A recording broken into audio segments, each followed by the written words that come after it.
L'appel de Dieu qui brise et transforme. La parole de Dieu dit dans Hébreux chapitre 4, verset 12.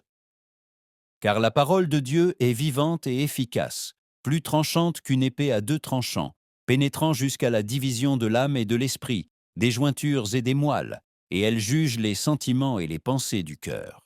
Ce texte révèle que la parole de Dieu n'est pas seulement prononcée, elle est active. Ce n'est pas un son qui disparaît, mais une œuvre vivante qui agit au plus profond de l'homme. Lorsque Dieu parle, sa parole entre avec autorité et accomplit son dessein. L'Écriture affirme qu'elle pénètre jusqu'à diviser l'âme et l'esprit. Cela ne signifie pas destruction, mais séparation. La parole de Dieu distingue ce qui est charnel de ce qui est spirituel, ce qui vient de l'homme de ce qui vient de Dieu. Là où il y a confusion, la parole apporte lumière et ordre, et elle discerne aussi les pensées et les intentions du cœur. Dieu n'examine pas seulement ce que l'homme pense, mais pourquoi il le pense. La parole révèle les motivations, expose les attitudes et met le cœur à nu devant Dieu. Rien ne demeure caché lorsque Dieu parle. C'est pourquoi cet appel n'est pas superficiel.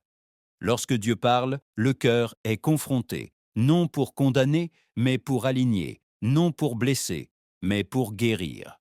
Ce que Dieu tranche, il le tranche pour purifier. Ce qu'il révèle, il le révèle pour restaurer. Dans Jérémie chapitre 23, verset 29, il est écrit « Ma parole n'est-elle pas comme un feu, dit l'Éternel, et comme un marteau qui brise le roc ?» La parole de Dieu ne se contente pas de discerner le cœur, elle le brise aussi. Lorsqu'elle rencontre la dureté, elle ne l'adoucit pas, elle la fracasse. Lorsqu'elle rencontre la résistance, elle ne la contourne pas, elle la détruit. Le feu consume ce qui n'est pas de Dieu, et le marteau brise ce qui s'est endurci devant lui. Voici l'appel de Dieu. Permettre à sa parole d'entrer, de discerner, de séparer et de gouverner. Là où le cœur se rend à la vérité commence une transformation réelle, profonde et durable. Seigneur Jésus-Christ, aujourd'hui nous rendons notre cœur devant toi.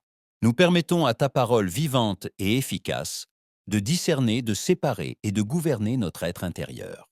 Nous ôtons toute résistance et nous nous alignons sur ta vérité. Accomplis en nous l'œuvre selon ta volonté. Amen, amen et amen, l'écho de la voix de Dieu.